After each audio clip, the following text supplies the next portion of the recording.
solamente había... pero bueno, nada.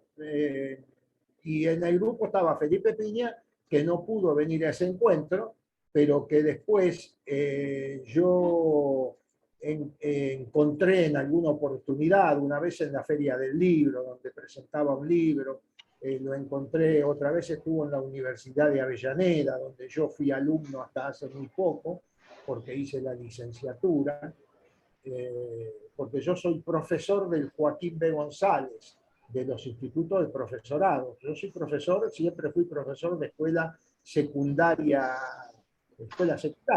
Alguna vez Sí, trabajé, sí, sí. pero muy poco, porque, bueno, creo que sé para ese nivel que me prepararon. Y después ahora hice la licenciatura para disputar el vicio. Lo que me falta hacer es la tesina, que estuve trabajando algo, estoy leyendo, pero me cuesta, es decir, no termino de arrancar, entonces espero que, porque me va a vencer el término, porque ya son 2 años que terminé la cursada y la aprobada de todas las materias. Así que bueno, nada, en esto estamos. Y, Eh, y Héctor, las únicas perdón, clases perdón, ¿qué decía? las últimas clases, que las únicas clases en realidad que estuve dando últimamente fueron que hice el año pasado aquí de Historia Argentina y estos encuentros que vamos a tener ahora hasta fin de año, ¿no? De uno por mes. Ahora cuando ya empiece a charlar con los compañeros, que esté todo en condiciones, bueno, voy a explicar un poco esto, ¿no? Por qué vamos a hacer. Sí, sí. ¿Quiere explicar un poquitito de qué va a tratar este curso, Héctor, a todos y a todas? Bueno, ya están todos más o menos dispuestos. Sí, sí, sí, ya comenzó. Van a seguir agregándose, pero estamos en horario, por eso. ¿Qué hora es? ¿Y 35, Inés? No, sí, son y 38. Bueno, en principio quiero saludar a todos y a todas, o a todas y todos. Todes no digo porque en el lenguaje inclusivo estoy más perdido que Calamaro fumando su club. Saludarlos porque, bueno, algunos me conocerán porque estuvieron en el curso del año pasado y posiblemente haya muchos o algunos que recién me conocen. Entonces voy a decir un poco quién soy. Algunas cosas que Sí. recién. Soy docente de escuela secundaria, toda mi vida trabajé en eso, trabajé en otras cosas, ¿no? Desde de albañil, desde chico a todas a muchas otras actividades. Y, y ahora, o sea, vengo de ganarme un trabajador desde los 14 años. Y bueno, ahora que estoy jubilado, cuando me jubilé, empecé a trabajar así ad honorem con jóvenes en situación de encierro. Estuve en el CREU de Lomas de Zamora, allí lo conocí a Andrés, que bueno, me alegra que en esta ruta del estudio, pero si está en el de historia, mejor, y en el de la futura docencia también. Bueno, estoy por terminar de andar los 84 años y dentro de muy poco tiempo, dentro de un mes, ya voy a comenzar a transitar los 85 años y Ah, todavía con ganas de hacer cosas mientras no me avisen que estoy gaga como para no poder ya hacer nada de eso. Entonces, nada, yo saludarlos y también decirles, como les dije el año pasado, agradecerles que de alguna manera me permitan introducirme, ¿no? Porque en última instancia estoy metiéndome acá un rato, aunque sea 1 hora, 1 hora y media, en la vida de todos los compañeros que están, en gran parte veo atentos a estas cuestiones. Bueno, les agradezco que me permitan, vuelvo a repetir, entrar allí a ese espacio. Primero quiero aclarar el título digamos, de este trabajo es un poco ampuloso, historia latinoamericana, salvo que me crean un superhombre, o que piensen que esté loco, o que sea un chanta, en todas esas variantes, se puede dar un curso de latinoamericana en 8 clases, ¿no? En una por mes. Este curso tiene además, entonces yo me voy a centrar fundamentalmente en la situación de Estados Unidos en relación a Latinoamérica, porque es bastante complejo entender la historia latinoamericana y parte de la historia mundial, pero también, por supuesto, si no entendemos o si no comprendemos la política y el accionar de Estados Unidos de Norteamérica. Perdón. Esto va a ser un poco especial porque al ser una clase por mes, es como que se divide aparentemente el tema. Yo voy a tratar dos cosas. Primero, que las 8 clases signifiquen una especie de idea integradora de todo el tema que pretendo desarrollar. Y al mismo tiempo, que cada una de las clases sea una especie de subtema o de tema que quede, donde queden algunas ideas concretas, ¿no? Sobre esta problemática que es bastante compleja, ¿no? Y bastante difícil. Eso por un lado. Les voy a leer el programa, que es tentativo nada más, que son títulos, porque son, como son encuentros de 1 hora y media, bueno, más o menos para también conseguir esta comodidad y ver qué puede interesar y cómo puede ir desarrollándose esto.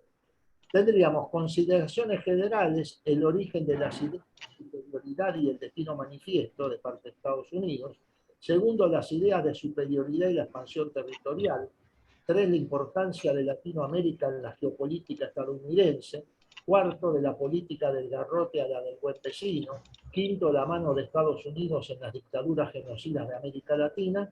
6, el poder hegemónico de Estados Unidos posguerra fría. 7, los organismos regionales e internacionales al servicio del imperio. Y 8, hacia un mundo multipolar, pérdida del poder hegemónico, manotazos de ahogado. Estas son preguntas que de alguna manera vamos a tratar de darle alguna respuesta si es que la tienen, o la respuesta que también los compañeros podrán dar frente a esto, ¿no? Porque muchos compañeros allí podrán dar respuestas a lo mejor más interesantes de las que pueda dar yo, si es que tengo alguna. Pero en última instancia también, si bien tengo mi, mi postura personal, y esto quiero hablar ahora, también es cierto que yo me baso en los trabajos de distintos autores. Primero quiero plantear desde dónde hablo. Este es creo que es un tema de honestidad que todo docente tiene que realizar cuando comienza una tarea frente a un grupo de compañeros, digo, en este caso alumnos, como quieran llamar. No, la palabra profesor no me gusta mucho, ¿no? Ponerme en el pedestal. Me siento abajo del pedestal. Entonces, desde la honestidad, quiero plantear que yo hablo desde una postura crítica a todo el proceso imperialista de Estados Unidos a través de su historia. Y la bibliografía que uso, y esto pasa siempre, la bibliografía que uso está en consonancia con esta postura, ¿no? Esto no quiere decir que los compañeros, como el año pasado hubo un compañero, creo que era de la unidad 48, no recuerdo bien, que se plantó en defensa un poco de la concepción liberal, que me pareció extraordinario, hasta le dije que quería ponernos que nos vamos a tomar algunos mates para discutir sobre el tema. Entonces me parece que los compañeros, es decir, no tienen el derecho tienen la obligación si saben o están en otra postura, también de manifestarla, ¿no? Y de decir, no, me parece que usted está equivocado, nosotros hoy leído a otros autores en estas condiciones. Entonces me parece que esto es lo más sustancioso y lo más valioso de lo que podamos hacer. Pero yo planto mi postura porque en algunos temas es una postura irreductible, pero no por obcecada, sino porque fundamentada, desde mi punto de vista por lo menos, a través de las lecturas que uno ha ido realizando. Voy a decir algunos autores en los que baso todo el trabajo, toda la preparación que he ido haciendo y que voy a ir haciendo sobre cada una de las clases o de los encuentros. Perdón. Por ejemplo, Atilio Borón, América Latina en la geopolítica del imperialismo, un autor norteamericano, Howard Zinn, que escribió La otra historia de Estados Unidos, un libro excepcional. Él es discípulo de Noam Chomsky, un lingüista, politólogo, también norteamericano, porque me baso en autores también norteamericanos, por supuesto, que escribió, entre otras cosas, ¿Quién domina al mundo? Y entonces Chomsky es un crítico de Chomsky. El New York Times dijo que es uno de los intelectuales más respetados que tiene Estados Unidos. Y Noam Chomsky es profesor, ella es una persona mayor, no sé si sigue dando, mayor que yo, y muy lúcido, todavía sigue escribiendo, no sé si sigue dando clases en el MIT, es el Instituto de Tecnología de Massachusetts, que es uno de los institutos más importantes que tiene Estados Unidos. Y bueno, Eric Hobsbawm, Historia del siglo XX, Wallerstein y Manuel, La decadencia del poder estadounidense, Estados Unidos en un mundo caótico, y siguen apareciendo libros. Descubrí últimamente un libro de un venezolano, Acosta Vladimir, El monstruo y sus entrañas, un estudio crítico de la sociedad estadounidense. Esto hace referencia, el monstruo y sus entrañas, a una expresión que corresponde a José Martí, un héroe de la independencia cubana, del que hoy también vamos a hacer referencia, al que hoy vamos a hacer referencia, si hacemos a tiempo. Y hoy, casualmente, buscando allí, leyendo materiales en una página que recomiendo, un periódico que ustedes pueden buscar, www.rebelión.org, y ahí hoy aparece un reportaje a una historiadora argentina, Ana Bochicchio, que aclaro, acabo de conocer, y que termina de escribir, reciencito publicado, está un libro, Cruzados de Dios, Cristianismo, Supremacía Blanca y Antisemitismo en los Estados Unidos. Héctor, lo Sí. corto un segundito, ¿sabe para qué? Para decirles y ofrecerles mi celular, lo voy a poner en el chat, y voy a armar un grupo de historia, un grupo por WhatsApp de referentes de historia de cada pabellón que está haciendo este curso. Ahí yo voy a poner el programa que usted me pasó para que cada mes ellos sepan de qué se va a hablar a la clase siguiente y puedan leer previamente algo al respecto de lo que se va a hablar. ¿Le parece bien? Perfecto, ¿no? Me parece interesante. Bueno, ahí copio en el chat mi celular y ustedes, uno por pabellón, me va a escribir y me va a poner que es para estar en el grupo de WhatsApp de historia. ¿Sí? Y ahí yo les voy a pasar el programa y demás. Me ponen nombre, pabellón, unidad y que quieren que estar en el grupo de historia. No lo molesto más. Siga, Héctor. No es molestia. Bueno, ya con lo que planteé, creo que queda claro, porque quiero hacer una serie de aclaraciones que son interesantes para que cada uno sepa a quién van a escuchar.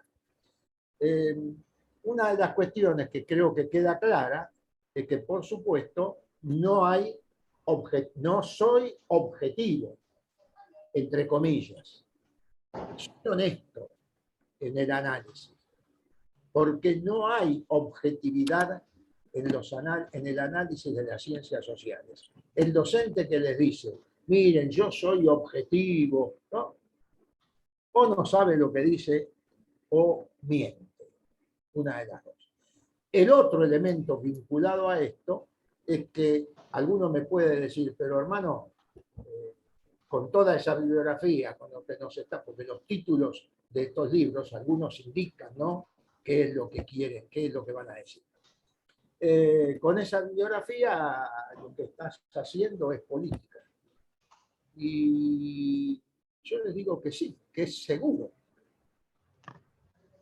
Porque la educación es el elemento más político en la estructura de una sociedad.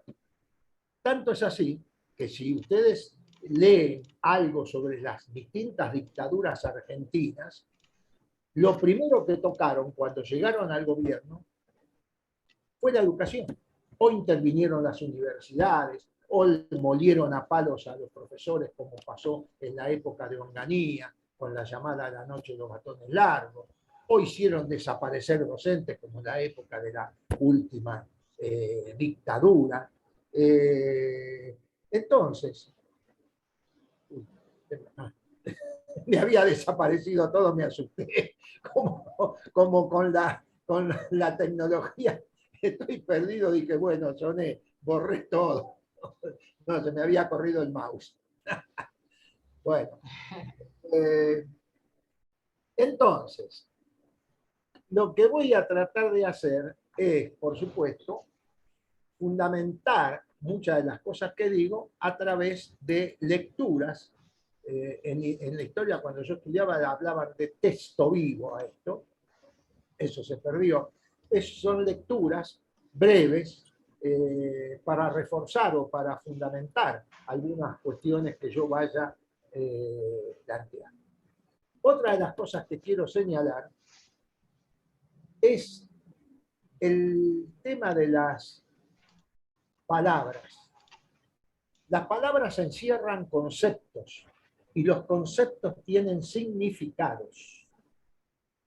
Y no es lo mismo decir proceso de reorganización nacional, como lo denominaron los genocidas de la última dictadura, a decir dictadura cívico-clerical militar genocida, que es mi definición. Compartirá con algunos otros. Yo no inventé la manija a la pava. Tomo aquellos elementos en los que coinciden. No es lo mismo decir conquista el desierto en la época de Roca que decir campaña contra el indígena, que son dos cosas totalmente distintas. No es lo mismo decir globalización, y esto lo vamos a, posiblemente lleguemos hoy a verlo, globalización que imperialismo.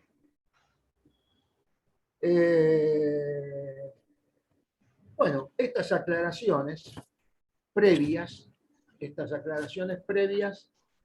antes de comenzar a desarrollar el tema de hoy. Yo quisiera, si alguien tiene dudas, bueno, veo que allí levantan la mano, así que hay algunas preguntas. Sí, sí, no sé, ¿usted quién da la palabra? No tengo idea. Inés, ahí les da la palabra. Vamos a hacer lo más conciso posible en la pregunta, así participan varios. Inés, ¿a quién le das la palabra? ¿A la unidad 39, Alejandro? Un segundo. A ver, pabellón 22 puede ser. Acuña Genaro. La 39 está sin el audio, por eso te decía. Está en el silencio. Ahí habilité. Bueno. Sí, no sé, la unidad 22. Decile, Inés, quién puede hablar. Ya está habilitado, unidad 39. Bueno, no lo supieron, por eso. Unidad 39 puede hacer la pregunta. 35. Unidad 35, le habla 35. Genaro Acuña. Hola. Sí, Hola, sí. buenos días a todos, ¿nos escucha? Sí. Sí, se escucha. Hola, bueno, ¿cómo están? La verdad que contento de este trabajo y de trabajar con usted, agradecido. Y nada, estamos trabajando mucho, estuvimos estudiando, como verán, hicimos trabajo, estuve participando, escuchando de cada opción que tiene la Latinoamérica, ¿no? Acá con mis compañeros somos los referentes de la unidad 35, el pabellón 22, y nada, queríamos consultarle más o menos lo de lo básico que trabajamos. Bueno, ¿qué tal? Me llamo Carlos. Les comento, arrancamos con la historia de Latinoamérica. Nos dividimos en partes, que sería la conquista, ¿no? Y después la revolución, descubrimiento. Nosotros arrancaríamos con el descubrimiento de América, ¿no? Por parte de los españoles y los portugueses en sí, como marca el mapa. Primero llegó Colón, ¿no? En 1492, a la isla de Bahamas, que le puso el nombre de San Salvador. Y luego nuevamente, o sea, llegaron al Río de la Plata por medio de Juan Díaz de Solís. Hernán Cortés, con la conquista de México, o sea que con 500 soldados tomó un imperio. Francisco Pizarro, en el Perú, también una conquista similar. Obviamente, la América descubrida por Colón, pero 500 años antes habían llegado una dinastía de normandos, un tal Ericsson, un danés. Pero no se le puede alegar el descubrimiento de América, porque basémonos que los vikingos eran más que todo pillaje y muerte. Bueno, acá nosotros marcamos un mapa de la América antigua, ¿no? La conquista española con la portuguesa, después del Tratado de Tordesillas, ¿no? En los cuales los portugueses anexaron casi la mitad de América del Sur. Fíjense, por ejemplo, acá, hablemos de Sudamérica, está el virreinato del Río de la Plata, que sería nuestro país, la capitanía de Chile, el gran imperio portugués, que se ocupó casi todo, la Gran Colombia, el virreinato muy rico del Perú, y bueno, y el más rico de todos sería el virreinato de Nueva España, ¿no? En los cuales ahí estaba el imperio azteca, maya, que estaba todo en orden. Décadas después, los británicos con un tal Jamestown ocuparon América del Norte, la Canadá británica y los Estados Unidos de América. Bueno, ahora nos basamos más que todo en esto, en lo que fue la conquista. En la próxima clase vamos a hablar de los virreinatos españoles y portugueses en lo que es América. No podemos hablar de historia latinoamericana sino a partir de 1492, porque anteriormente estaban las culturas precolombinas, ¿no? Que para el interés nuestro eran, obviamente, estaciones atrasadas comparadas con las europeas, ¿no? Genaro, Sí, yo creo que se muere por hablar, Héctor, y corregir un montón de terminologías que estás utilizando y que enseñan. Y, como decía Héctor, es muy importante las palabras que usamos: conquista, descubrimiento, atrasados. Yo pongo en duda todas esas palabras y Héctor lo va a saber explicar mejor si es que tiene ganas, y si no, a su debido tiempo en el transcurso del curso. Héctor, ¿querés decir algo al respecto? nosotros más o menos es una base de lo que estamos aprendiendo, también es todo nuevo para nosotros, y para mí es todo nuevo, y Sí, lo estoy aprendiendo ahora, y gracias a ustedes puedo trabajar y pensar un poco y sí, salir y de aparte, las cosas. aún con cosas por corregir, es necesario empezar por donde empezaron, ¿sí? Todos empezamos con miles de errores, y puliendo y aprendiendo es que vamos mejorando nuestros conocimientos. Así que yo los felicito, porque Gracias, muchas solo gracias. se corrige lo que se aprende, aunque esté mal aprendido, ¿sí?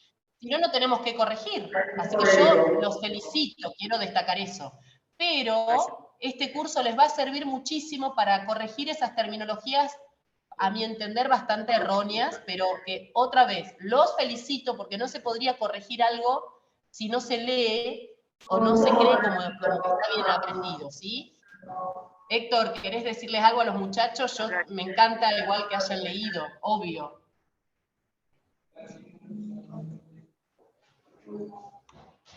¿Está Héctor? Ah.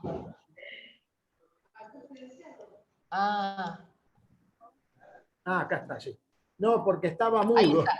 Sí, usted me había... Claro, pobre. Bueno, no, le quiero responder a los compañeros, porque me parece que sé por dónde va el tema. Yo primero los felicito que estén estudiando todo esto. Ocurre que es cierto que si vamos a estudiar historia latinoamericana, habría que empezar por Colón, aunque yo le digo que está mal, porque esto, fíjese, corresponde un poco a la mentalidad colonizada que nos han metido. ¿Por qué tengo que empezar por los españoles cuando llegaron si primitivamente el territorio estaba ocupado por poblaciones indígenas con mayor o menor desarrollo?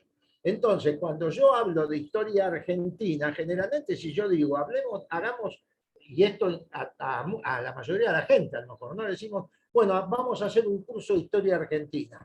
¿Y de dónde empezamos? Bueno, empezamos por la conquista de los españoles. No, si yo voy a hacer un curso de historia argentina, en serio, tengo que empezar por quienes poblaban el territorio antes de la llegada de los españoles. Si no, esto corresponde, aunque a ustedes les parezca mentira, a este proceso de colonización mental que nos han metido. Primero. Otra cuestión que quiero plantearles, que me parece interesante y es cierto, que hay que empezar desde los orígenes si queremos hacer un curso de historia latinoamericana. Pero esto, y es lo que expliqué al principio, no es un curso de historia latinoamericana, le hemos puesto un título un poco ampuloso. Es imposible en 8 encuentros desarrollar esto. Entonces, ¿por qué tomé lo de Estados Unidos? Porque en realidad Argentina no dependió o no depende, digamos, de Estados Unidos más que lo que dependió antes de otro imperio que fue Inglaterra. El imperialismo no empieza con Estados Unidos.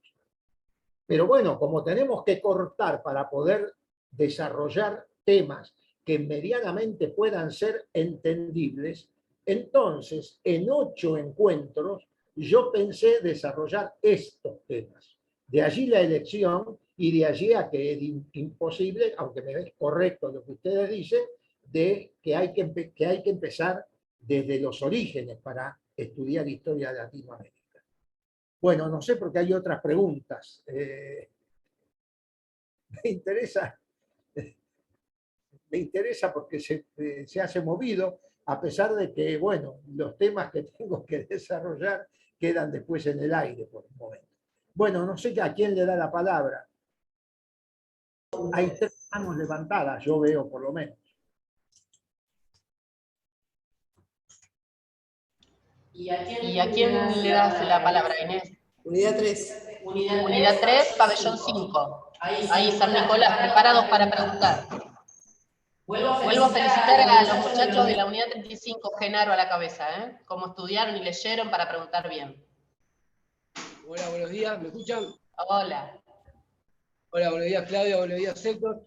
Bueno, la verdad que tuvimos un problema de conexión y nos entramos más de 20 minutos tarde. Queríamos saber si hubo alguna introducción, algún PDF, alguna página como para darle comienzo a este Primero curso. acuérdense de poner en el chat el presente, ¿sí? Unidad, pabellón, eso. Y después lean ahora les vuelvo a poner mi celular porque el referente de historia del pabellón me tiene que escribir, así lo agrego al grupo de WhatsApp y se enteran todo del programa. Ahí le escribí, Claudia. No, nada más. Bueno, No, nos nada perdimos más. algo por 20 minutos, queríamos saber. Bien. No, habló todo un poco. Bueno, seguimos tomando nota acá. Y encantado de este curso.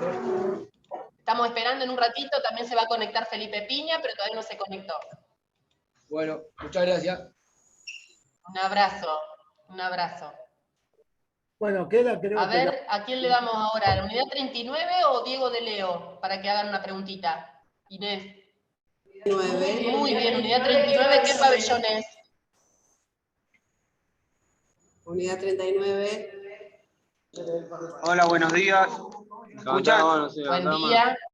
Buen día, Claudia. Acá el pabellón 13, el artículo semiamplio. Hoy nos unimos Bien, al curso de historia con muchas ganas. qué bueno.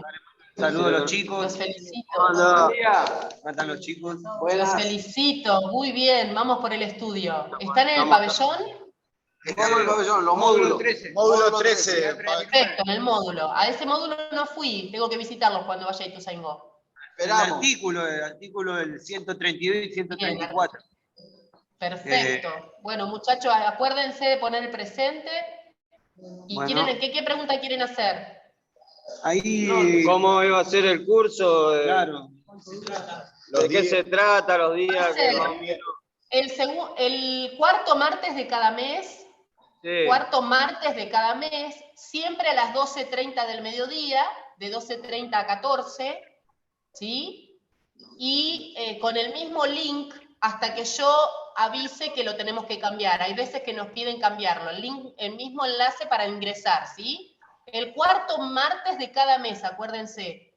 Sí. Escríbanme también por WhatsApp, que les voy a pasar el programa, así siempre saben que se va a hablar la próxima clase y tienen un mes para leerlo en grupo. ¿Sí? Dale, sí. Siempre cuando uno llega a la clase leído, entiende mejor lo que explican. Bueno, listo. Diego de Leo, última preguntita, antes que hable Héctor de vuelta, ¿te parece? Ahí está, Diego, te escuchamos. Buenas tardes. Hola.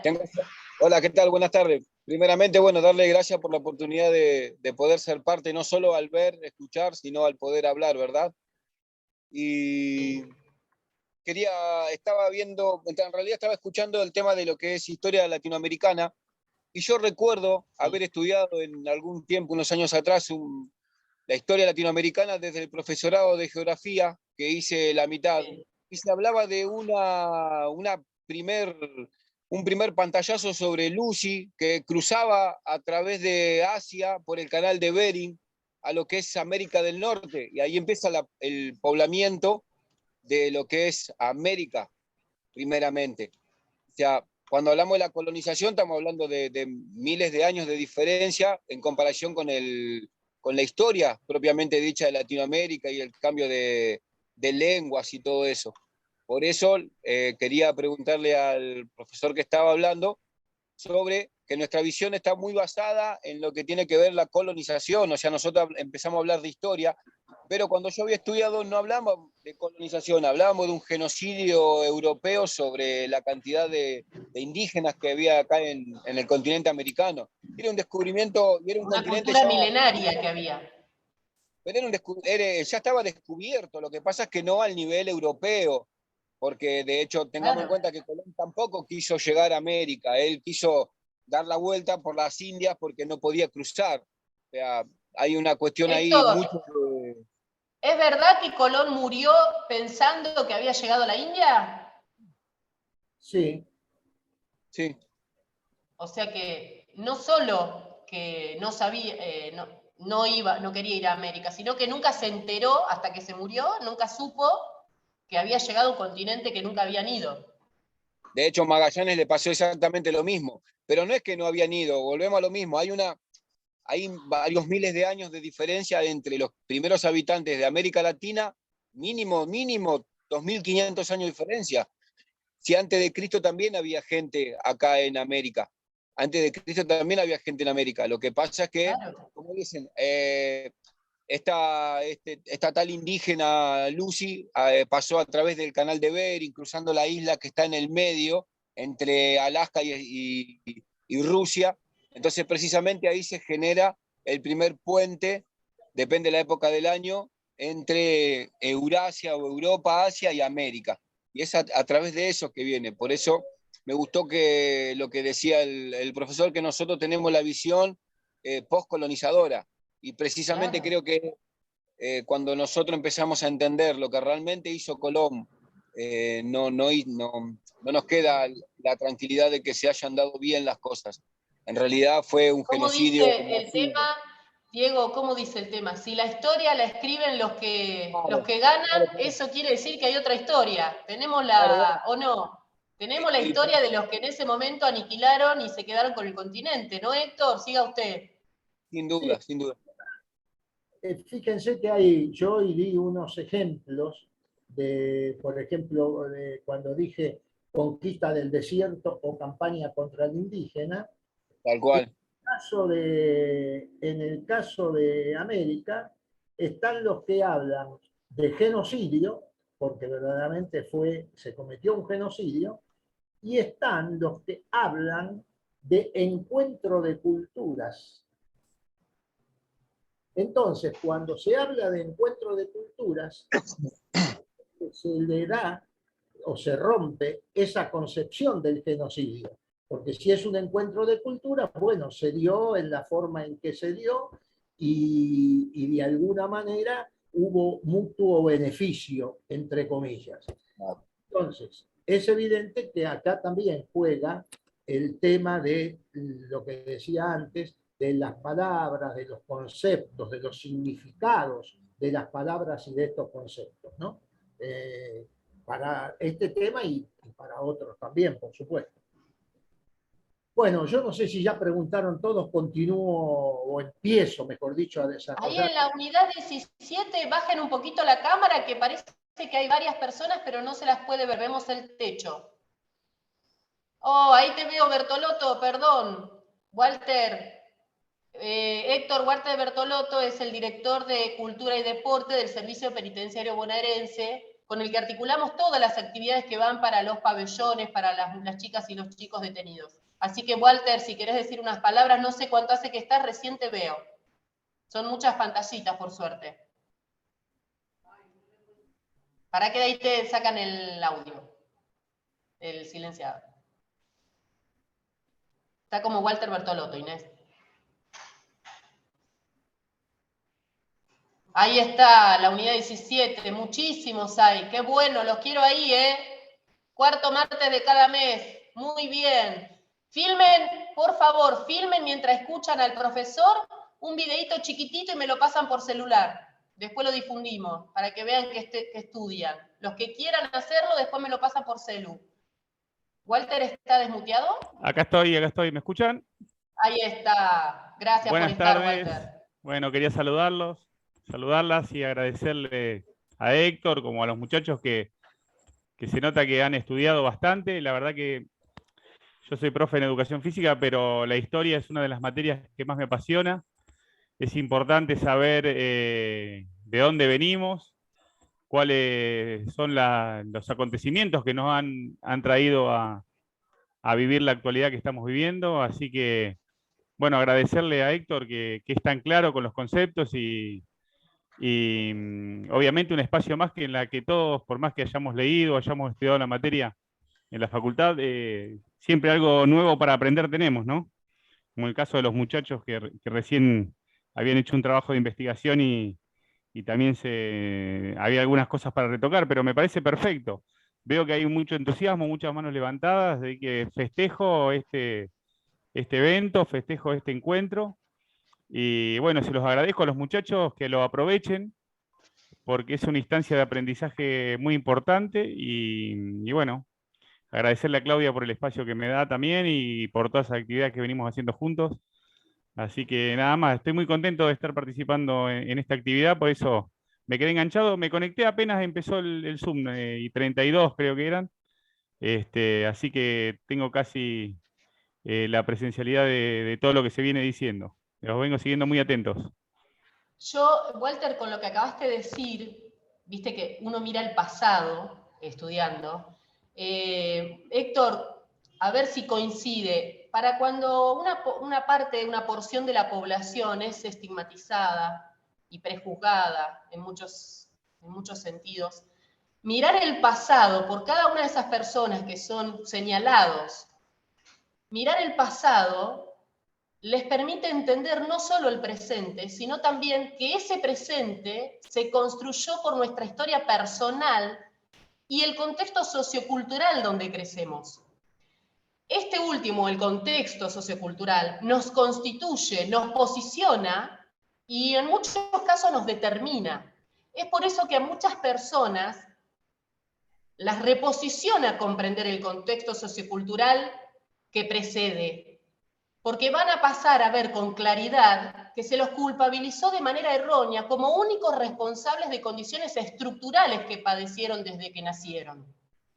Entonces, para mí, ese reposicionamiento es muy valioso. ¿Y cómo se logra? Entendiendo lo que acabo de describir. ¿Se entendió lo que quiero decir, Héctor?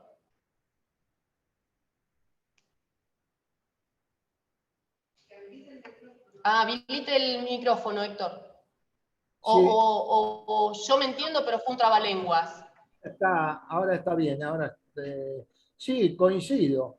Incluso lo que ha sucedido, por supuesto, es que se ha roto con la concepción histórica del siglo XIX, la historia de los héroes, la historia que estaba realizada. Yo siempre doy un ejemplo que es un poco burdo, pero que sirve, me parece, para entender. Yo digo que nos enseñaron historia de forma tal que es muy difícil que podamos pensar a San Martín haciendo el amor o cumpliendo sus necesidades fisiológicas. Porque la historia la han enseñado así, como el héroe, los realizadores a ese nivel. Y si bien eso fue modificándose, permaneció muchos años en la educación este concepto. Pero esto se ha ido destruyendo, construyendo una concepción de la sociedad hacedora, además del hombre partícipe en los procesos. Y creo que es imposible entender el presente si nosotros no nos referimos a elementos del pasado, como usted decía. Y además poder proyectar algo hacia el futuro si no tenemos esas herramientas de análisis que nos posibilitan, por supuesto, hacerlo, ¿no? Así que creo que esto es fundamental.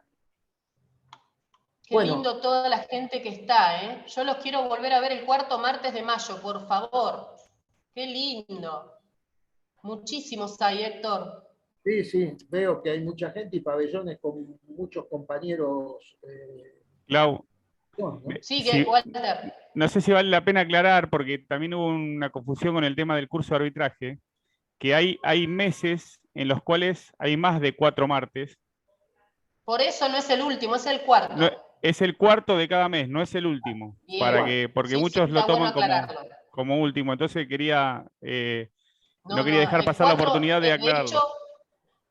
De hecho, este mes había 5 viernes y muchos creían que era el último viernes el de arbitraje, y no, es el cuarto viernes. Como historia es el cuarto martes, ¿eh? Márquenselo en un calendario y así no se les pasa.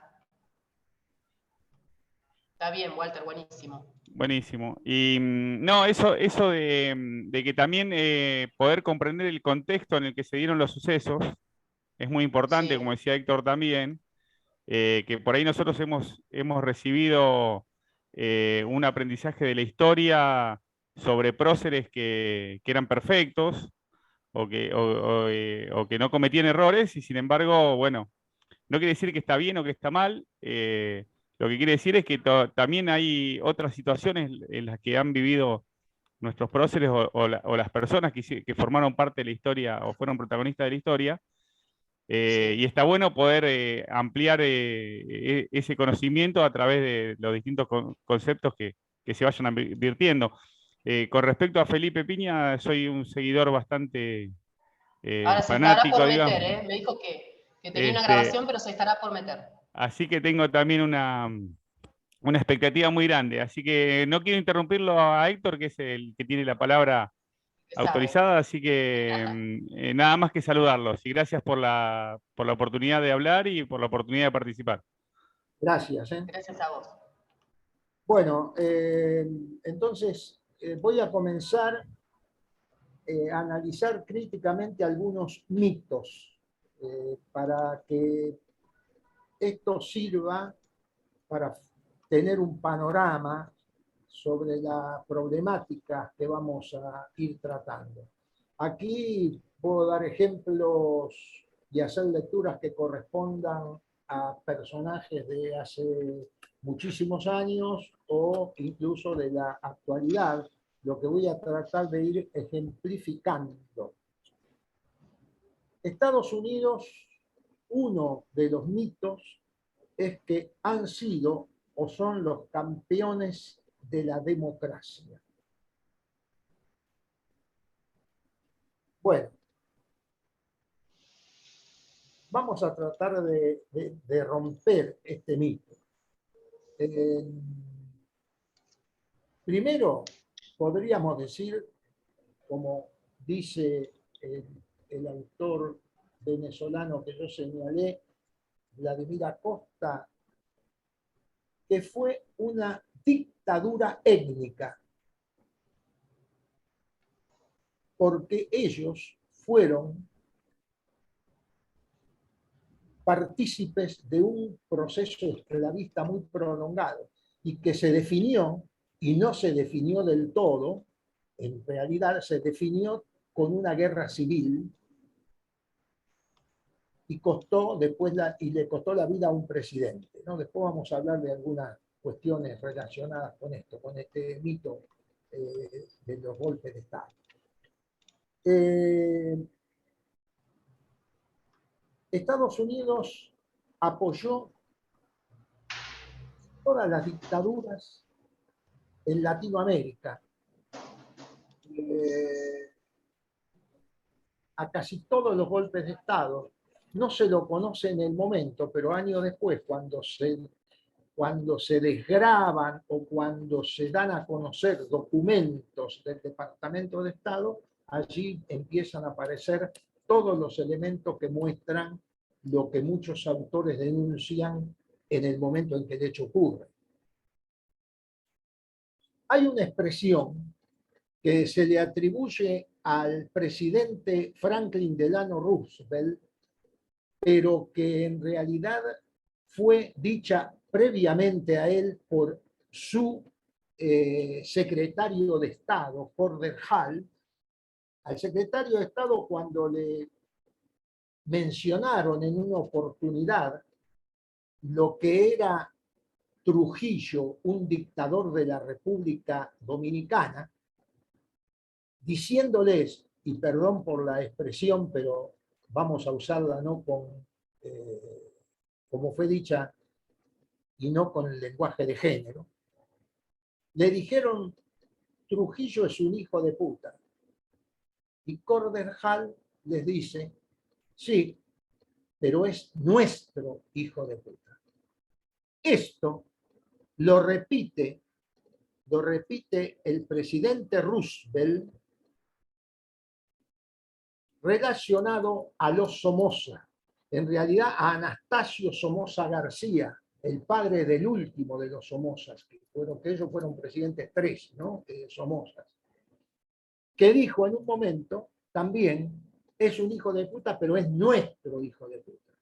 Entonces, en realidad, si esto se dice de dictadores sanguinarios de Latinoamérica por parte de las autoridades, creo que está un poco lejos de que sean los campeones de la democracia.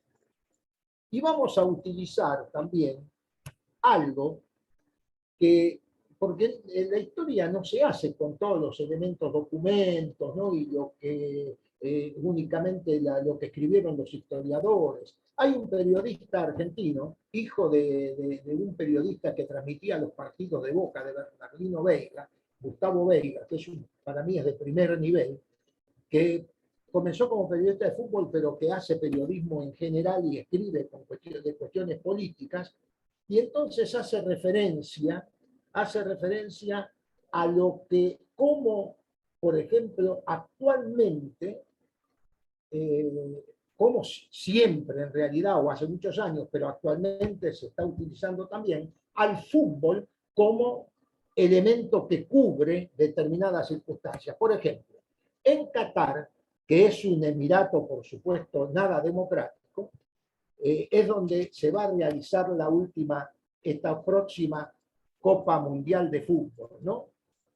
Pero también coinciden estos con Arabia Saudita, que utilizó, no voy a leer muchos ejemplos para no prolongar esto, que utilizó el deporte como un elemento para tapar sus crímenes. Arabia Saudita, aliado clave de Estados Unidos en la región, interviene en la guerra civil de Yemen, actualmente todavía está sucediendo, que lleva cerca de 380.000 muertos y más de 3 millones de desplazados hasta hoy. Aliado fundamental de Estados Unidos allí en Medio Oriente. Vamos a otro mito que también nos va a servir para analizar la historia argentina, el mito de halcones y palomas. Entonces, muchas veces se ha dicho, el grupo de demócratas, los demócratas son más palomas y los republicanos son más halcones, porque teóricamente unos son más democráticos, los otros son menos. Yo no concuerdo con esto. Incluso si nosotros analizamos la historia argentina, lo que está pasando en estos momentos de la política argentina, vemos, porque algunos hablan de halcones y palomas, y yo creo que es falso. Que es falso, porque esto es como lo del policía bueno y el policía malo. El policía bueno no es policía bueno, porque está al lado o avalando el mismo proyecto del policía malo, es el complemento. Entonces no hay halcones y palomas en esto tampoco.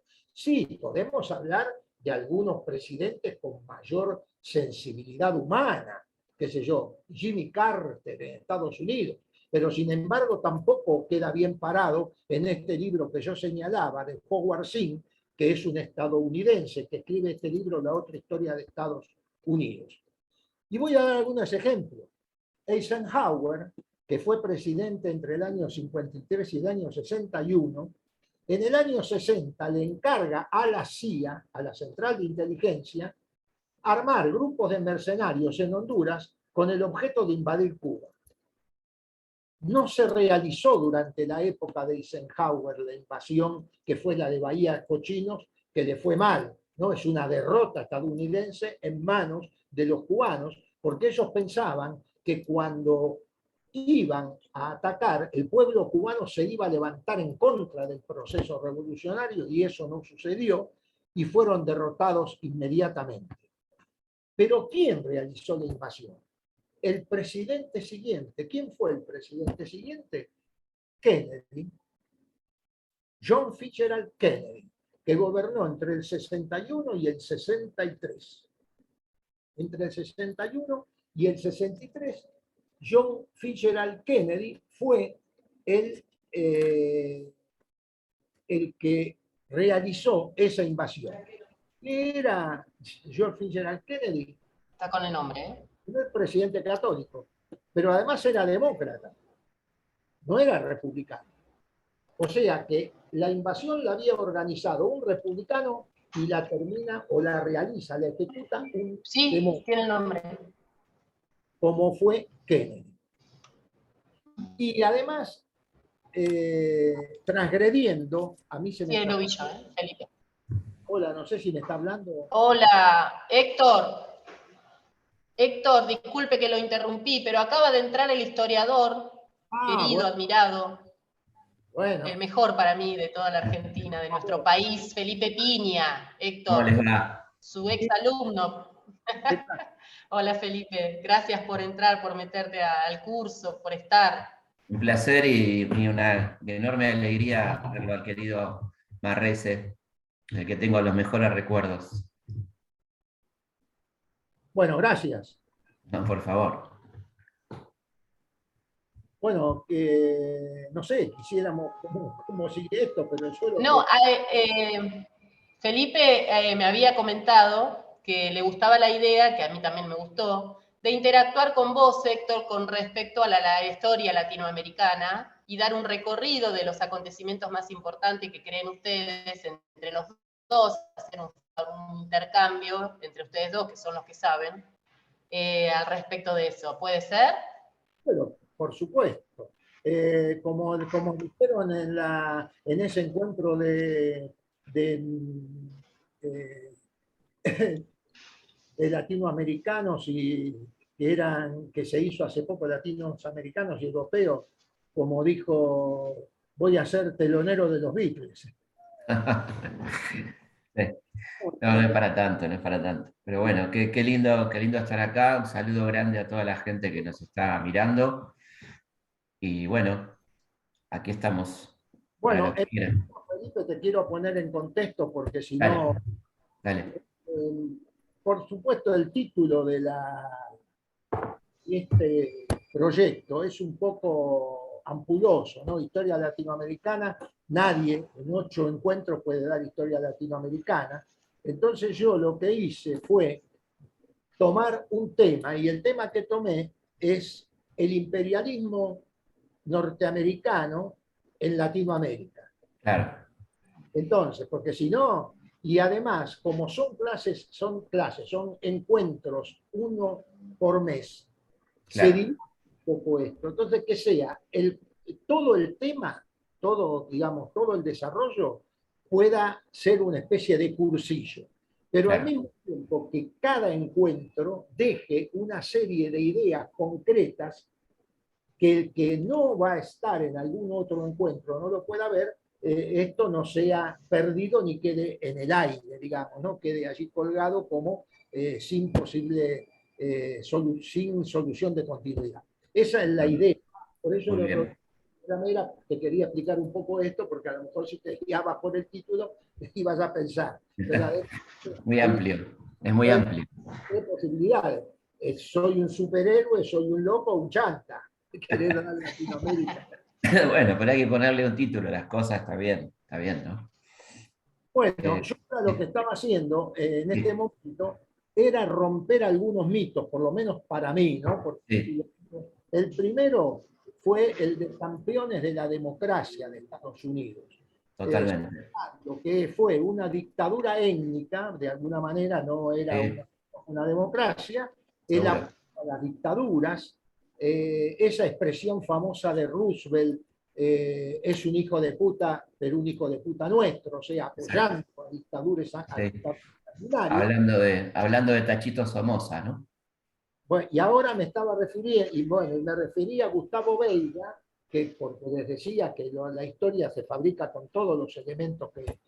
Y Gustavo Veiga escribió un artículo cómo utilizan el deporte estos países como Arabia Saudita y Qatar en el caso del fútbol, cómo utilizan el deporte a los efectos de tapar, ¿no? Todos los crímenes que cometen, en el caso de Arabia Saudita con Yemen, y que Arabia Saudita es, allí en Oriente, en Medio Oriente, aliado fundamental de los Estados Unidos. Sí, a la vez el principal impulsor de Al Qaeda, ¿no? Lo cual es de una enorme oscuridad, porque fíjate vos cómo ellos usan Al Qaeda como justificación para intervención en Oriente Medio, y Al Qaeda está financiado absolutamente por Arabia Saudita, ¿no? Así que ahí hay una enorme contradicción o complicidades ocultas, ¿no? Por ejemplo. Sí, yo lo que estoy haciendo es dar algunos ejemplos únicamente, porque después estos temas van a quedar incluidos en otros que desarrollemos. Yo creo que es muy interesante lo que vos planteaste de dictadura étnica, porque, para ser claros, Estados Unidos se engrandece como nación fundamentalmente en base al trabajo esclavo, ¿no? A más de 2,5 millones de esclavos del sur que motorizan la economía norteamericana, hasta que en un momento dado el norte, en la década del 60 del siglo XIX, entiende que se estaba desperdiciando ese mercado y que hacía falta en todo caso transformar localmente esa mercadería enorme que se producía, que era básicamente algodón y tabaco, y por eso la lucha de la guerra de secesión en Estados Unidos, que es de ninguna manera un acto benéfico del norte con los negros o con los afrodescendientes, sino es un acto económico, ¿no? Es decir, la prevalencia de la segunda revolución industrial, que necesita materia prima, y por lo tanto, con la excusa de abolición de la esclavitud, Lincoln lanza la ofensiva, que luego será completada por otros, de unificar al país con el predominio del norte industrial y financiero, ¿no? La zona de la costa este, digamos, de los Estados Unidos, que es Nueva York, bueno, Pensilvania, etcétera, que se impondrá sobre el sur, pero que mantendrá el sur, por supuesto, resabios de racismo hasta muy entrado el siglo XX. Fíjate que todavía tenemos leyes de apartheid en la década del 60 del siglo XX, ¿no? Donde tenían los afrodescendientes un baño, los blancos otro, tenían que darle el asiento en los colectivos a los blancos. Todo esto pasaba hasta 1968, 69 en los Estados Unidos, ¿no? Así que lo de dictadura étnica es interesante, porque además casi todos los firmantes del Acta de Independencia de Estados Unidos son propietarios de esclavos, empezando por Jefferson, el propio Washington, ¿no? Adams y todos ellos, ¿no? Lo que no quita un carácter progresivo, digamos, dentro del mundo de las ideas que aportó la Revolución Norteamericana, pero con estas bases tan particulares de la explotación de una parte tan importante, y un verdadero genocidio, ¿no? Porque el tráfico de esclavos se constituyó en un genocidio. Pensemos que fueron sacados de África no menos de 20 millones de personas a lo largo de 3 siglos, ¿no? Un hecho de barbarie en la que participaron de manera cómplice las principales imperios europeos, ¿no? Holanda, Francia, España, Inglaterra, por supuesto, ¿no? Portugal, que fueron los grandes tratantes de esclavos y que hicieron un negocio extraordinario con seres humanos, ¿no? Cosa que pasa inadvertida a la hora de contar la famosa grandeza de los Estados Unidos, que tiene otra parte también muy interesante, que es la apropiación del territorio ajeno, ¿no? Fíjate que la mitad del territorio de México fue apropiado por Estados Unidos en 1848, ¿no? Luego de esa invasión autoprovocada, donde hoy los estados de Texas, Nuevo México, California, es decir, la zona más rica de Estados Unidos, la zona petrolera, el estado de California, que es el más rico de Estados Unidos, era un estado plenamente mexicano, que fue apropiado en 1848 por Estados Unidos, por ejemplo, ¿no? Sí, por supuesto, incluso el tema del racismo todavía se sigue viendo hoy, ¿no? Porque las cárceles están más llenas de negros que de blancos. Y obviamente, como pasa en el mundo, generalmente los sectores populares son los que pueblan las cárceles, ¿no? En Estados Unidos hay un componente racial muy fuerte. Efectivamente, el 80% de la población carcelaria es afrodescendiente en los Estados Unidos. Hay un trabajo muy interesante de Eloy Bacuán sobre el tema de las cárceles de la miseria, ¿no? Que es el que de alguna manera analiza esto en forma muy, muy, muy especial. Le contamos a los muchachos que nos están viendo, a la gente que nos está viendo, que las cárceles en Estados Unidos son privadas, están privatizadas, con lo cual... En Chile también, Felipe. Claro, en Chile también, con lo cual eso lleva a privilegios de aquellas personas que están privadas de libertad en cuanto a su condición económica, ¿no? Pueden estar en un mejor lugar, recibir mejor comida, mejor trato, de acuerdo a su nivel económico, en este caso legalmente. Esto pasa a veces en las cárceles por cuestiones no legales, pero ahí pasa legalmente, porque es un negocio, la cárcel es un negocio privado en Estados Unidos, como bien decís, Claudia, en Chile también, ¿no? Efectivamente. Bueno, Felipe, estaba en otra... Perdón, hablando de la población carcelaria, quería acotar una observación. A mí me parece que mirar el pasado nos permite entender no solo el presente, sino también que ese presente se construye por nuestra historia personal y el contexto sociocultural donde crecemos. Realmente.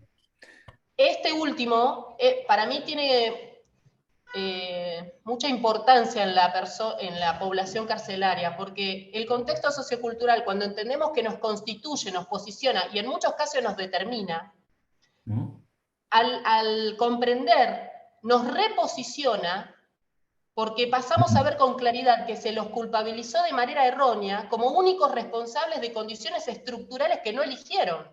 Claro, por supuesto.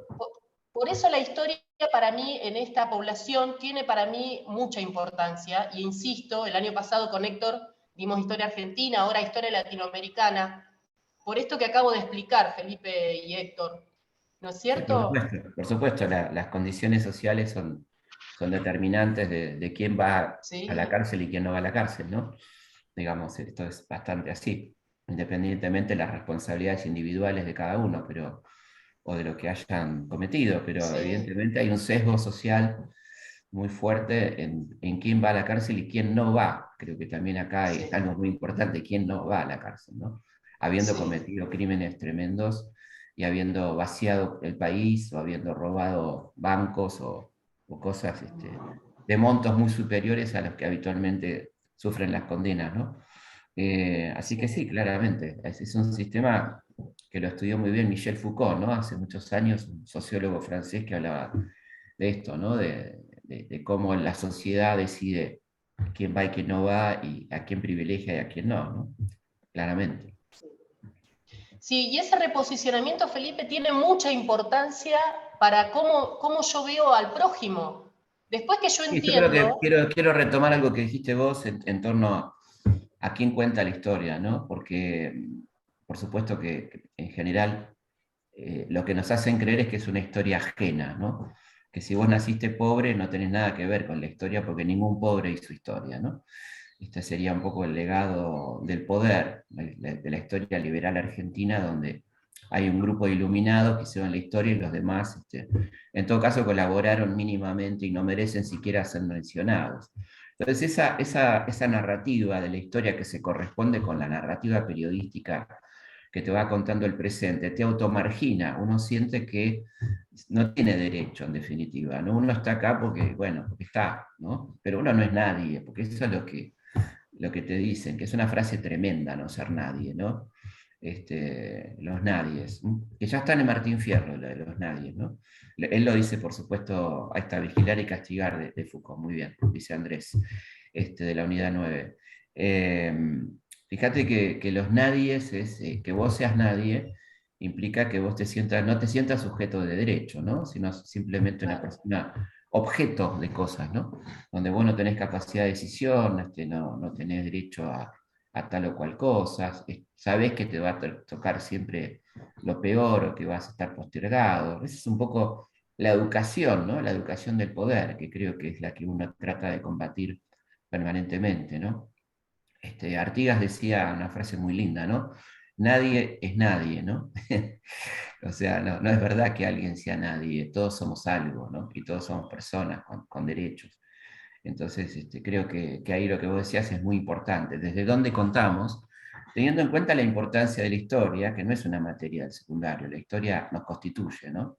Si no sabemos de dónde venimos, no sabemos a dónde vamos.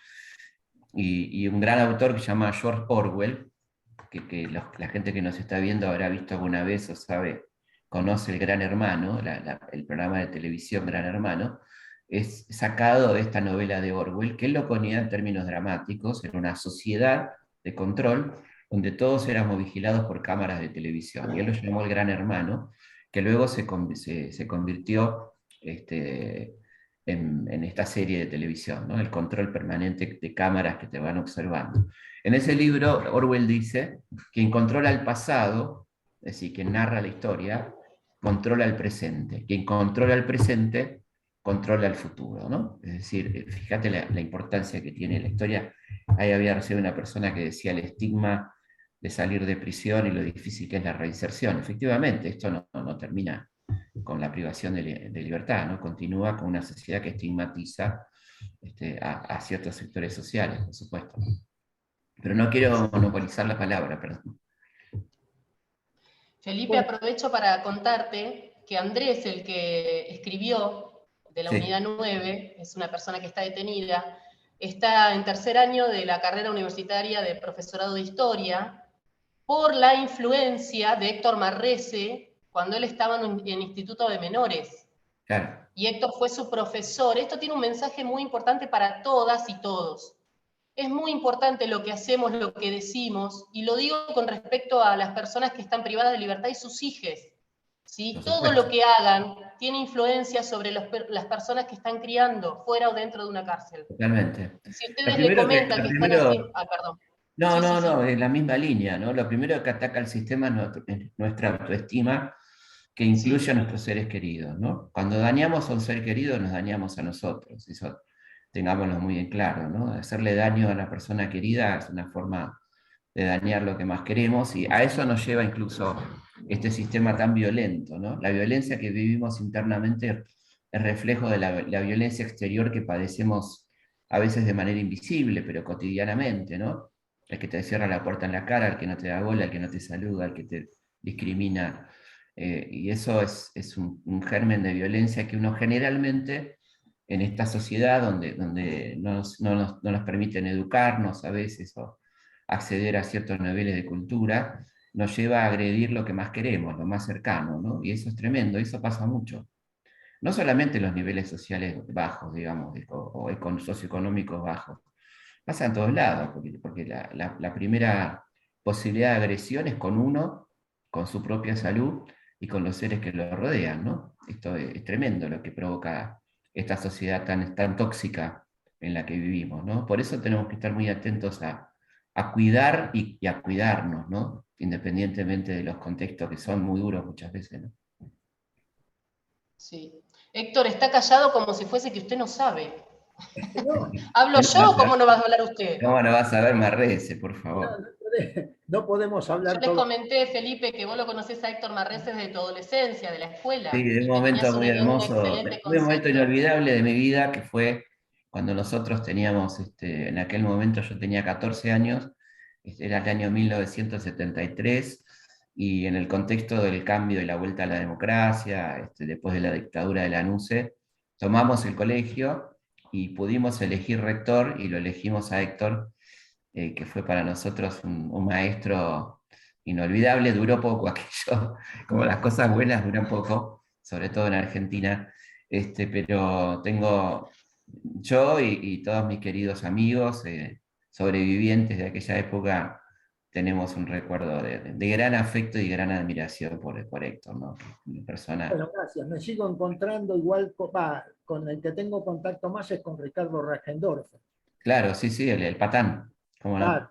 Gran periodista de policiales. Sí, excelente.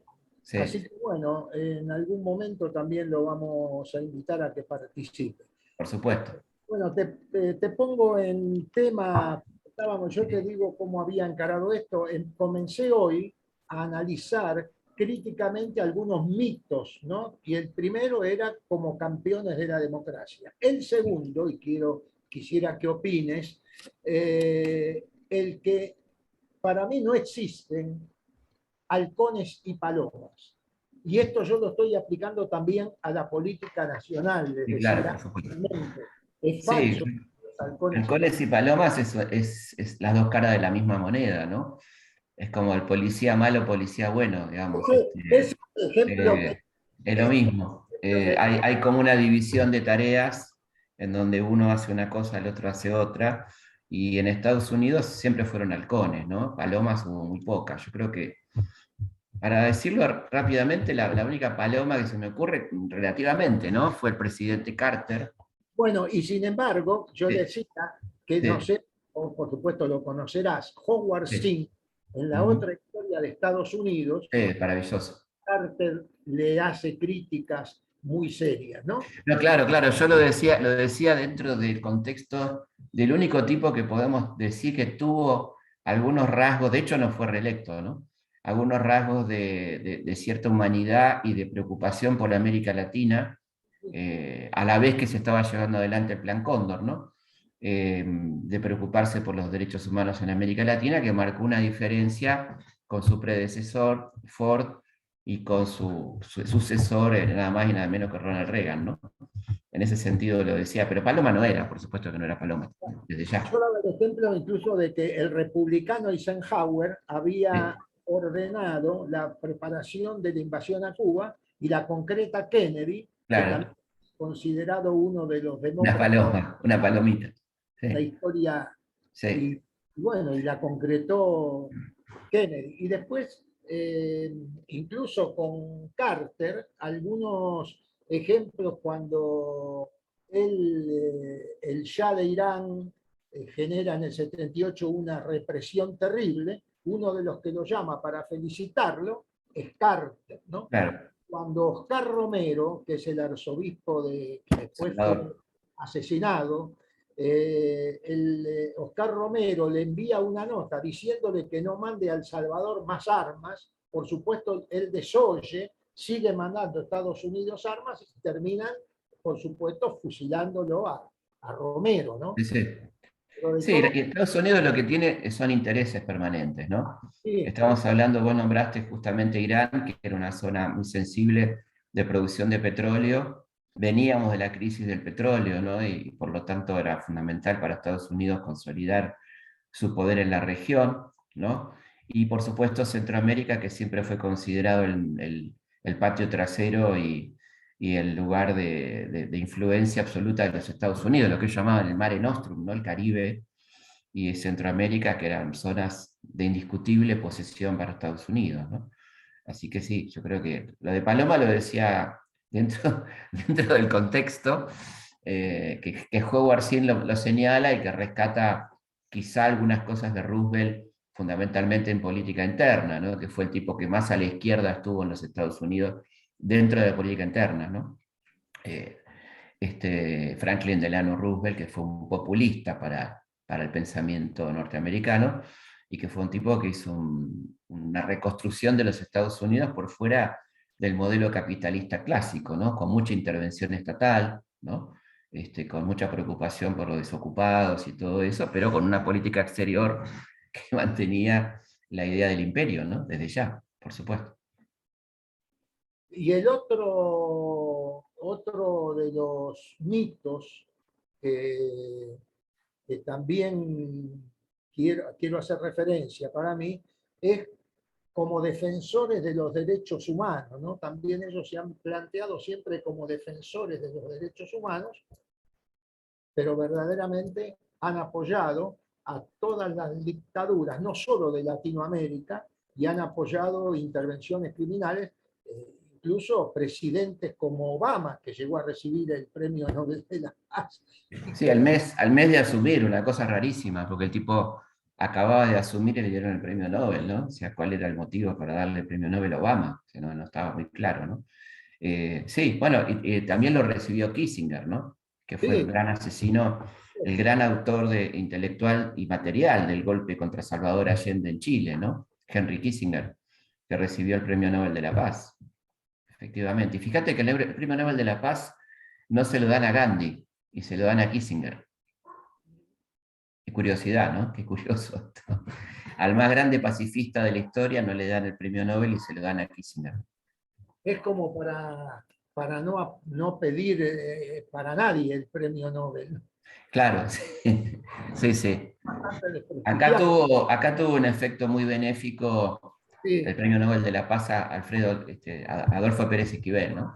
Claro, ahí jugó muy bien frente a la dictadura, ¿no? Totalmente, en 1980 fue muy importante ese premio, ¿no? En aquel contexto, sí. Y yo quería también... decir, con lo que dijiste recién, agregaría algo, ¿no? Que fueron grandes violadores de los derechos humanos dentro de su propio país, antes de salir a violarlos afuera, ¿no? Es decir, todo esto que venimos hablando de la esclavitud es una enorme violación de los derechos humanos. Lo que pasa es que ellos no consideraban a los esclavos personas. Entonces hay toda una literatura sobre los derechos civiles que arranca mucho más adelante, dejando de lado los 2 siglos prácticamente de esclavatura, que fueron permanentes violaciones de los derechos humanos de esas personas que eran los afrodescendientes, ¿no? Más todo la masacre de los pueblos originarios que también perpetraron hacia el oeste con los pueblos Sioux y todos los pueblos originarios de Estados Unidos, ¿no? Y fueron muy represivos con el movimiento obrero. Es decir, por algo estamos por conmemorar ahora el 1 de mayo, ¿no? Que fue la masacre de Chicago, ¿no? De una matanza violenta por los trabajadores que pedían las 8 horas, y los fusilados, los famosos mártires de Chicago, que eran militantes anarquistas que luchaban por las 8 horas, que fueron fusilados ahorcados en los Estados Unidos, ¿no? Que ellos no conmemoran. Eso no, el único país del mundo donde el 1 de mayo no es Día del Trabajo es en Estados Unidos. Que además, fíjate qué interesante, porque ellos no hablan del Día del Trabajador, sino que es el Labor Day, el Día del Trabajo, no del Trabajador, que son cosas muy diferentes, ¿no? Ustedes que son los que saben, ¿cuántos muertos hubo en la Patagonia rebelde por reclamos de derechos laborales? 1500 aproximadamente, fusilados. Nosotros deberíamos tener nuestro Día del Trabajador, ¿no? Y bueno, ahí está, yo creo que, fíjate que es una 1500 cifra. muertos. 1500 muertos de una población total del territorio de pocos miles, porque Santa Cruz estaba prácticamente despoblada en los años 20 en la que estamos hablando. O sea que estás hablando de un porcentaje altísimo de la población que fue fusilada simplemente por reclamar condiciones laborales que el ¿Y en propio Chicago Varela. cuántos murieron, dijiste, Felipe? ¿Cómo? No, Chicago En es una Chicago. cifra incierta porque fue una primero fue una represión en la que habían muerto no menos de 30 trabajadores, porque un provocador de la policía tiró una bomba que mató a un policía, y entonces ahí vino la represalia, y luego capturaron a los principales dirigentes, los hicieron responsables y los terminaron fusilando, ahorcando, que son los mártires de Chicago, ¿no? Pero en el caso de la Patagonia, los reclamos eran tan elementales como abrigo, ¿no? Mantas de abrigo, velas para la noche, mejoramiento de las condiciones de trabajo, ni siquiera aumento de sueldo, ¿no? Que mantuvieran sus fuentes de trabajo. Esto fue lo que llevó a la huelga, enorme huelga de la Patagonia, que termina con 1500 fusilados, una cosa realmente impresionante durante el gobierno de Hipólito Yrigoyen, ¿no? Y esto a mí me hace, me ubica en un análisis en el que verdaderamente no creo que concuerden mucho, pero algún día lo podríamos charlar, si podemos tomar un café, ¿Cómo no? de los radicales, que ahora todo el mundo se extraña en qué lugar están parados, en su esencia digo, porque hay que ver, fueron siempre estos.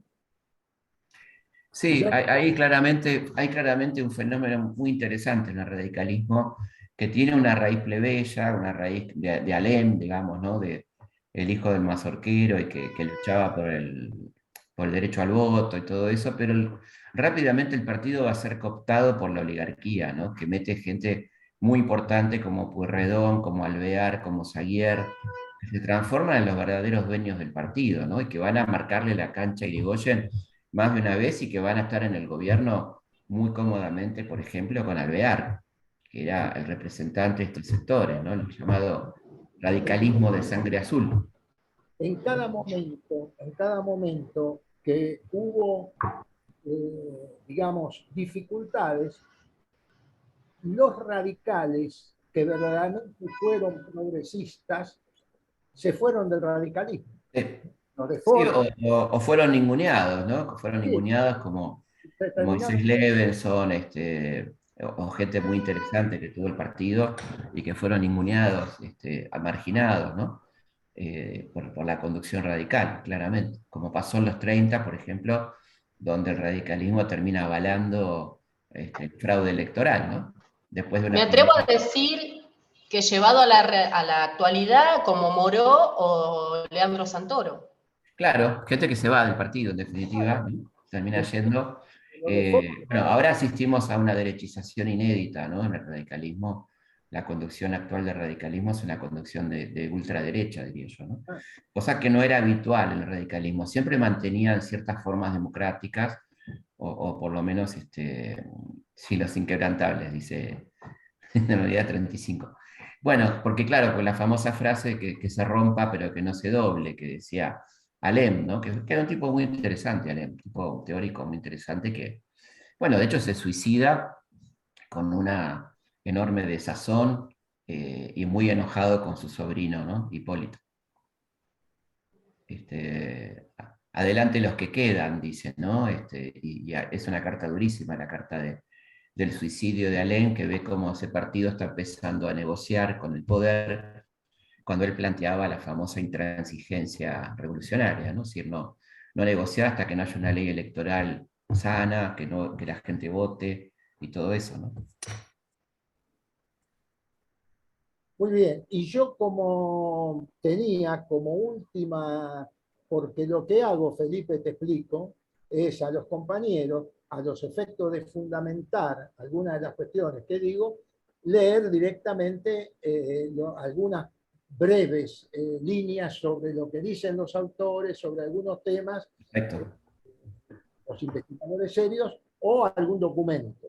Y el último punto, porque ya creo que estamos sobre la hora, no sé lo que dice Claudia, el último punto que yo tenía dentro de esta crítica de los mitos es el tema de los valores republicanos y la independencia del poder judicial.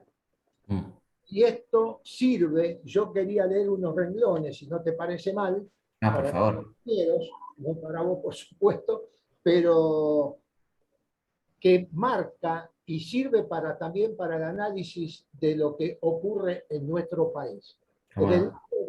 Del libro de Sim, ¿no?, que señalamos, dice, en la época de Reagan y de Bush, se llenaría el sistema judicial federal de jueces conservadores y se trabajaría activamente para destruir los movimientos revolucionarios en el Caribe.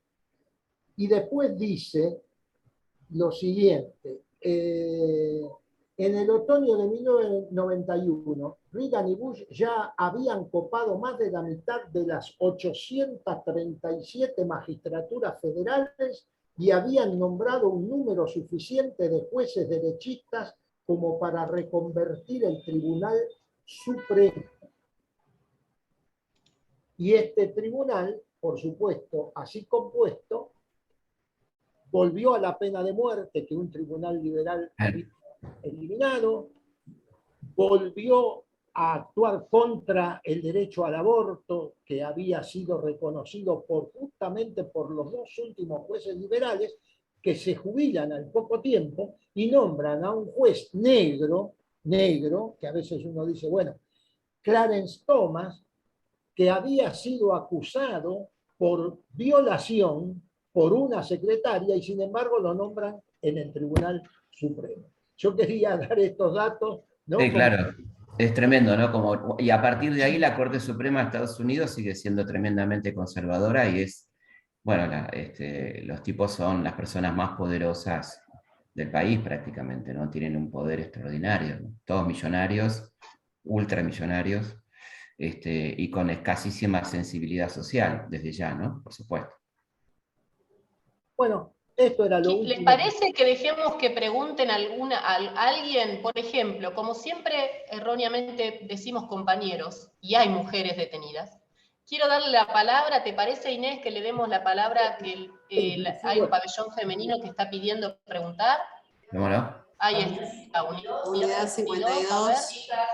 Chicas, así empezamos a interiorizar que hay mujeres. Chicas, activen el audio. Ahí, se escucha. Primeramente, saludo para los profes, un saludo enorme al profesor Felipe, que fue una gran ayuda para la materia Historia Argentina Latinoamericana, que en una de las preguntas de parcial me preguntaron sobre la primera y segunda presidencia de Perón, y me quedó tan grabado esto de comenzó con un terremoto y terminó con un bombardero, que fue algo para arrancar a hablar y relajarme en un parcial. La pregunta puntual sería, a ver si podrían hablarnos de lo que es el modelo agroexportador del comienzo de 1880 para comprender un poquito más nuestra actualidad, si se puede. No. Bueno, básicamente, para decirlo rápidamente y que quede claro, el modelo agroexportador es un modelo tremendamente injusto, es un modelo socioeconómico y político, ¿no? Es decir, tiene tres dimensiones. En lo económico es un modelo donde nosotros básicamente exportamos, el país exporta materias primas y no produce nada industrial, sino que lo compra afuera. Con lo cual nuestra dependencia del exterior es enorme porque siempre los valores de los productos elaborados, los productos fabricados, son más caros que la materia prima. Con lo cual siempre vamos a tener una balanza comercial, es decir, la diferencia entre lo que compramos y lo que vendemos, que hay que cubrirla con un segundo elemento que es la deuda, ¿no? Y ahí se va armando la deuda para cubrir ese desfasaje entre lo que compramos y lo que vendemos. Durante mucho tiempo la gente que solamente producía cereales y vacas no quiso que el país se industrializara porque estaba muy bien así, y pensaban que era un conflicto traer industria, porque sabían lo que había pasado en Europa con el movimiento obrero y demás, y por lo tanto hicieron todo lo posible para que este país fuera solamente un país agroexportador, ¿no? que solamente exportara productos del agro. Otro tema de este modelo injusto, ya yendo a lo social, es que emplea muy poca gente, muy poca mano de obra se necesita para un modelo agroexportador, ¿no? Y por supuesto, los salarios son bajos porque la clientela de estos productos están afuera. Los tipos cobraban en libras y pagaban a los peones, trabajadores, proveedores en precio devaluado, con lo cual el otro elemento central del modelo agroexportador es la inflación. A ellos les convenía la inflación, que no era una inflación por consumo, es decir, porque mucha gente consumía, aumentaba un producto, sino por pura especulación, ¿no? Y lo tercero, la dimensión política de esto, para garantizar que este modelo injusto se mantuviera en el poder, evitar que la gente vote a través del fraude electoral, es decir, ellos elegían quién gobernaba y cuando había elecciones hacían un fraude espantoso para garantizar la continuidad en el poder, ¿no? Así que este modelo, que entra en crisis en 1930 por la crisis mundial, donde ya no se puede continuar con este modelo, la Argentina se queda como el mundo sin plata, ya no puede importar y tiene que empezar a producir, y ahí comienza el proceso que llamamos de sustitución de importaciones. ¿Sí? Tenemos que producir lo que antes importábamos, ¿no? Y ahí entra en crisis este modelo agroexportador que nace más o menos en la década del 60 del siglo XIX, ¿no? Con la unidad nacional a la fuerza que provoca Mitre después de la derrota del Interior en la batalla de Pavón. ¿Se acuerdan cuando derrota a Urquiza, ¿no es cierto? Ese modelo va a perdurar intacto hasta el 30, pero se mantiene en algunas líneas con esto que nos dicen que el campo es todo y que el campo es lo único que importa, cuando en realidad lo que tendríamos que tender a provocar es, como en Estados Unidos, es el modelo agroindustrial, que de ninguna manera es una pelea campo-industria, sino que se complementen. Son dos actividades que en el mundo en general son complementarias. Es decir, el campo produce, la industria transforma, exportamos y nos queda más valor agregado a nosotros, ¿no? Esta pelea campo-industria es absolutamente ridícula, no tiene sentido, ¿no?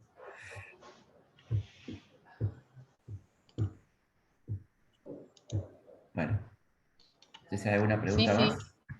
No sé. Héctor, ¿quiere decir algo? ¿Quiere que demos una preguntita más? ¿Lugar a una preguntita más? No, yo no tengo problema.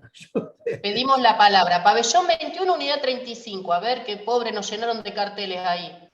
Vamos a darle el lugar a la pregunta. Dice Galaxy A10, pero tienen cartel ahí. ¿Para qué no te sacaron? Hola. Ahí está. Hola, ¿tienen el micrófono activado? Ahí está. Buenos días. ¿Qué tal? ¿Cómo está? A todos los compañeros que están presentes, los compañeros de otros pabellones, de otras comunidades.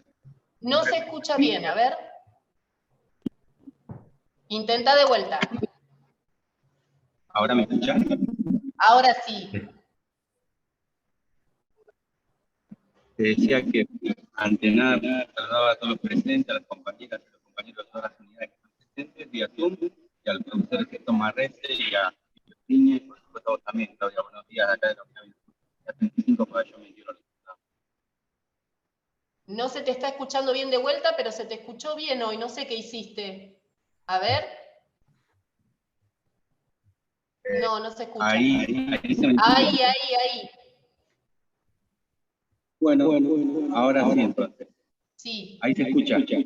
Sí. Bueno, mi pregunta para los docentes era la siguiente. Viendo en la actualidad estas contradicciones que tenemos en cuanto a la historia reciente y no tan reciente, uno pone en crisis lo estandarizado y lo impuesto, ¿no es cierto?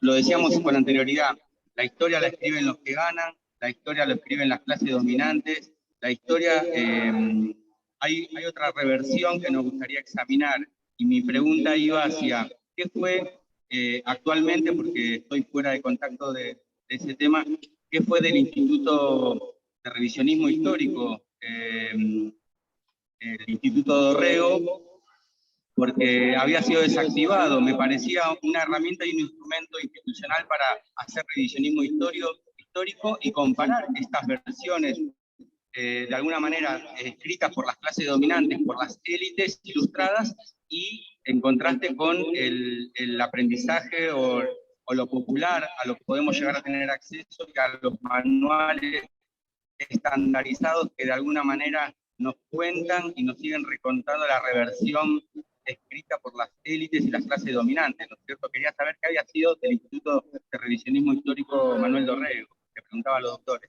Hasta donde sé fue desactivado, después desactivado y no ha vuelto a conformarse, ¿no? Creo que hizo una tarea muy interesante, pero creo que fue en 2015, me parece que fue desactivado.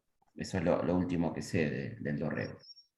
Bueno, yo quisiera agradecer, darles la palabra para que se despidan Héctor y Felipe. Yo seguiría todo el día, pero no quiero abusar de la buena predisposición que tuvo el genio de Felipe Piña de estar acá con nosotros.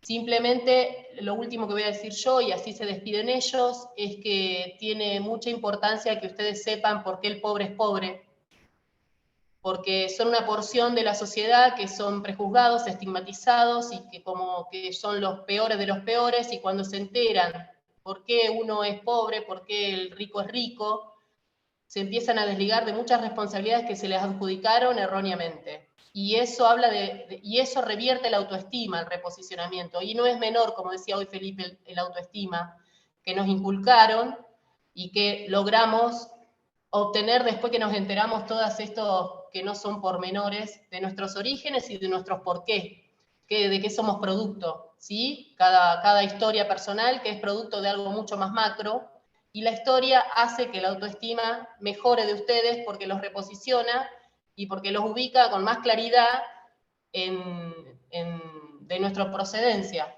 Así que nada, les doy la palabra a Héctor, a Felipe, te agradezco muchísimo, Felipe. Héctor, siempre se lo digo porque está desde el año pasado enseñando, pero bueno, Felipe, hoy te tuvimos a vos, así que te lo agradezco muchísimo, tu gentileza de estar acá con nosotros y de poder escucharte, que es un lujazo. Yo los despido y les doy la palabra. Retomando lo que vos dijiste, yo creo que es fundamental la autoestima, cuidarnos, cuidar a los nuestros, que es lo que tenemos y lo que vamos a tener para siempre.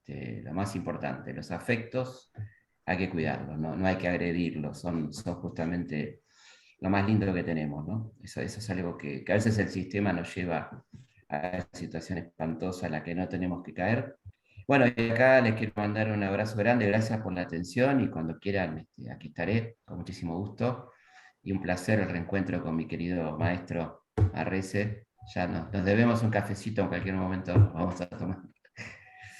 Yo agradezco las palabras tuyas, agradezco las palabras de Claudia, posiblemente son mimos que a uno le terminan haciendo bien, no vamos a mentir, pero bueno, posiblemente a veces uno los considera que son excesivos.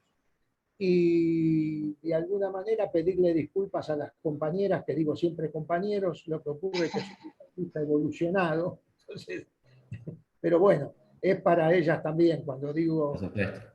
Sí, nos pasa a todos, Héctor, a todas y todos nos pasa, me parece, es una deconstrucción constante que tenemos que hacer. Nos reencontraremos el cuarto martes del mes de mayo, ya ahí me reencontraré con 85 años empezando a cursar. Maravilloso. Qué ejemplo, qué ejemplo. Maravilloso. Empezando a cursarlos, así que bueno. Bueno, gracias y un abrazo. Felipe. Gracias. Abrazo enorme para todas y todos y gracias por la invitación. Ha sido un lujo para mí. No, es un lujo. Estar acá. Un placer. Un lujazo, gracias. Gracias a vos. A toda la gente, cuídense mucho y cuiden. Cuiden y cuídense. Abrazo enorme. Gracias, gracias.